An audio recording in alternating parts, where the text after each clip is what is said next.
Gaurkoan hola Sagardotegira gerturatu gara, izan ere urte hasierarekin batera, Sagardotegi garaian pentsatzen hasiak gara, eta pixka bat txuleta eta sagardo gogo hori asetzeko gogoz, gaurkoan Eider Bengoetxea izango dugu gurekin, pixka bat prestaketa lanak nola daramatzaten kontatzeko. Beraz, lehenik eta behin Eider, eskerrik asko gu hemen hartzeagatik. Konta iguzu pixka bat, nola doaz prestaketa lanak, nola moldatzen ari zarete, berriro ere sagardo denboraldia martxan jartzeko?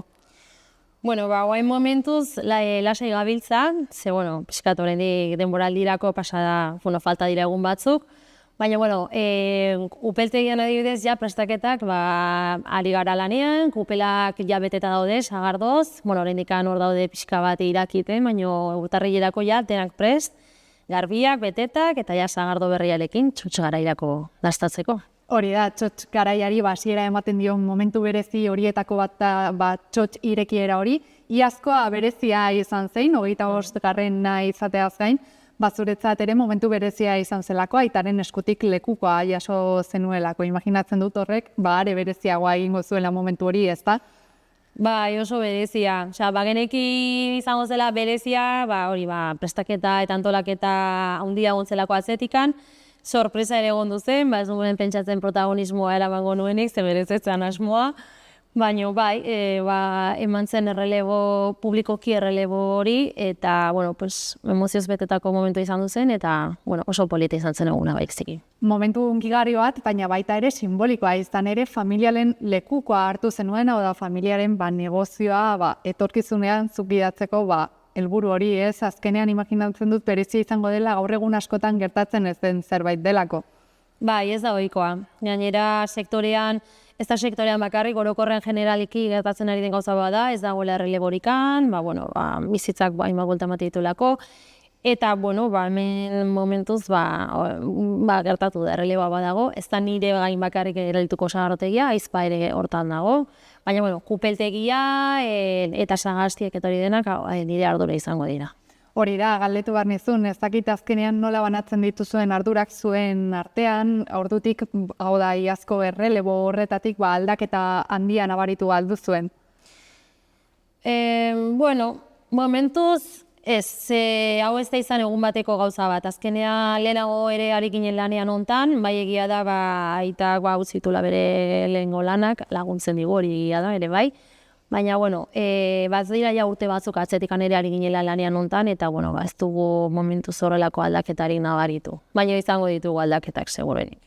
Hori da, konta iguzu pixka bat, orain arte esan dezakegu zu sagardotegi giro honetan hazitakoa zarela, ez? Hori ere abantaila bat izango da azken finean, hau aurrera oteratzeko batzetik dagoen lan guztia soberan ezagutzen duzulako, ez da? Bai, hori da, azkenean, hau orain dela 25 urte ireki zenean, nik 11 urte nituen, bertan hasi naiz, eta bertan ikasi de lanean, eta ofizio azkenean ez da berrian niretzako hori abantaila da, bai niretzako eta bai aizparentzako, eta egin behar izan dugu gauza da jarraitu, eta noski mejoratzen saiatu gure. Hori da, zeren hasiera haietatik imaginatzen dut asko aldatu direla gauzak, ez da? Izugarri. Jendea, kontsumitzeko modua, ordutegiak, ez? Lehen igual gehiago ateatzen zen afaltzea, guain nahiago du jendeak atera guardian bazkaltzera, aldaketak beti daude, eta azkenek urte hauetan, batez ere azkeneko 5 urtetan nabaritu dugu aldaketa handi bat. Eta zein izan da aldaketa hori, edo zertan nabaritu duzuen aldaketa? Gehien bat, hori gaueko mugimendua, ez? Gero, lehenoa agian gehiago ateatzen zen jendea gauean afaltzera sagardotegia beti gauarekin lotutako aktibitate bat zen, eta guain jendeak nahiago du eguerdian etorri bazkaltzera, eta egun pasa egin, eta baita ere nabaritu dugu bertako kontsumitzaia ez aparte, igual estatuko, ez, Madriletik, Bartzelonatik, Zaragozatik eta ere, hasi zegula etortzen sagardotegia konsumitzera jendea, ez, Espainia mailatik eta hala. Eta alaba bezala aitaren lekukoa jaso duzue, ez dakit zein izan den erakutsitako gauza baliotsuena edo pixka bat, haren lekuko hori jaso ostean mantendu nahiko zenutena edo? Erakutsik gauza asko erakutsi dizkigu, baina, bat esatearren, nik uste dut dala sagardotegia eta kulturaren arteko harremana hau mantentzea. Nik uste dut hori dela gure gure gakoa eta sagardotegien nortasuna ere bai, ez? Sagardoa eta kultura biak batera doazela. Horixe da, azken finean, orain zuek belaunaldi berri bezala imaginatzen dut, bai tradizio hori mantentzeko, baina baita ere, berrikuntza gehitzeko, horrek aurren bila arituko zaretela, ez dakit ze helburu markatzen dituzuen, edo pixka bat etorkizunera begira edo ze asmorekin lan egiten duzuen. Bueno, asmoa mantentzeaz gain, asmoan ikuste edo, asmoa izan daiteke, gazte jendea erakartzea sagardotegi mundu hauetara eta sagardotegia kontsumitzera, ez? Oin badokagu, alako kontsumo beste garagardoa izango aliz bezala, baina gazte jende ikusi dugu, momentu batean eten egin dela belaunaldi transmisio hau edo, eta adin batetik aurrerakoko jendea etortzen dela, nahiz eta gazteak batzuk etortzen diren, baina nik uste erronka bat izango dela bertako gazteak gerturatzea sagardotegietara eta sagardoa kontsumitzea urte guztian zehar. Horixe da, konta iguzu pixka bat orain denboraldi berriaren hasieran gaude, ez dakit aurtengo denboraldirako da nobedaderik ero buruan duzuen edo gehituko duzuen berritasunik.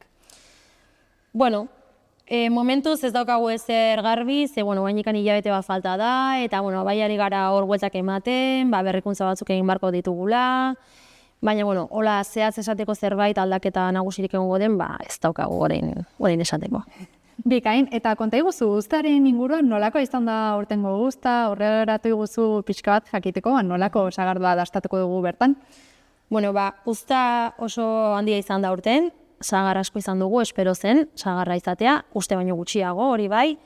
Eta, hain beste sagar edukitzeak eta batez ere bertakoa eta etxekoa ia 60%, etxeko sagarrarekin egiten dugu sagardoa, horrek ematen digu aukera sagardo desberdinak egiteko. Eta duela urte batzotik ona ari gara egiten sagar desberdinekin sagardo desberdinak, ez? Joko moduan, sagardo monobarietala, bibarietala, eta aurten kantidade handia zegoenez, 4 kupel ezberdin egin ditugu gure sagardo normalaz edo betiko sagardoaz aparte. Oso bereziak, sagar desberdinekin, aukeratutako sagar pare batekin edo batekin bakarra, monobarietala edo bibarietaleak esaten zaizkionak, eta aukera hori izango dugu urtarrilik aurrera dastatzeko sagardo berezi hauek ere. Hori, nik uste jendea sagarda dastatzeko irriketa zegoen modela da, eta konta iguzu, sagarda kontsumitzeko modua ere aldatu da, ez? Sagardotegiaz gain, gaur egun ere etxean dastatzeko eta esaten zenun bezala, urte osoan zehar disfrutatzeko aukera hori ere badagoelako eta zuek ere zuen produktuen bitartez ala eskaintzen duzuelako, ez da?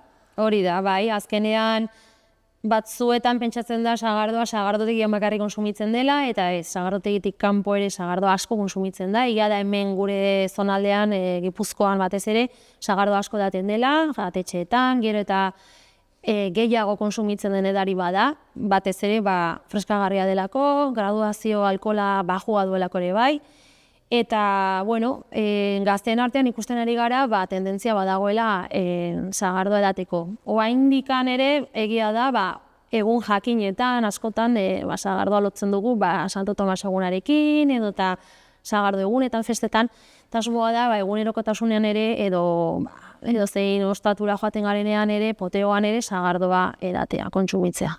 Horixe da, eta aurtengo denboraldiari begira, zer eskatzen diozue hau da, zer lortu nahiko zenukete, edo pixka bat zein izango litzateke helburua kontsideratzeko denboraldi on bat izan dela?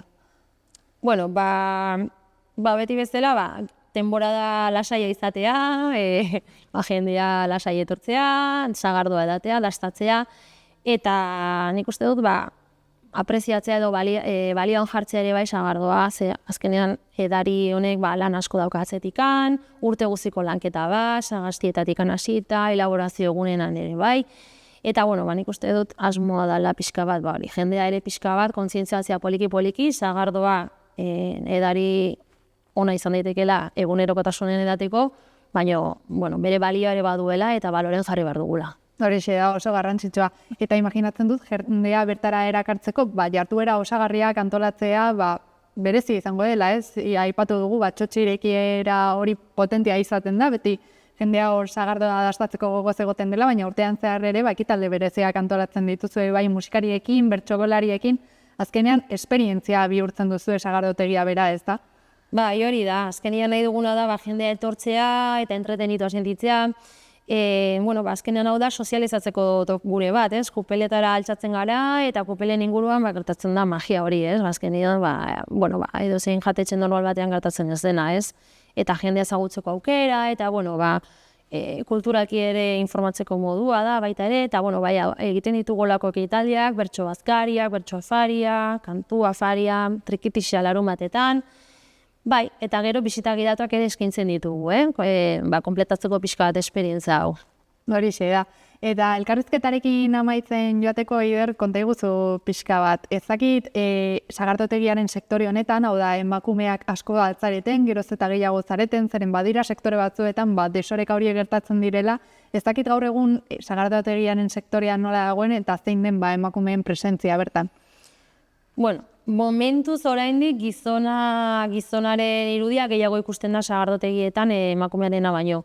Egia da, urrengo belaunaldiei begira nire atzetik datozenak gehiago direla emakumeak, eta seguruenikan ondoren urtetan emakume gehiago ikusiko ditugula sagardotegien aurrean.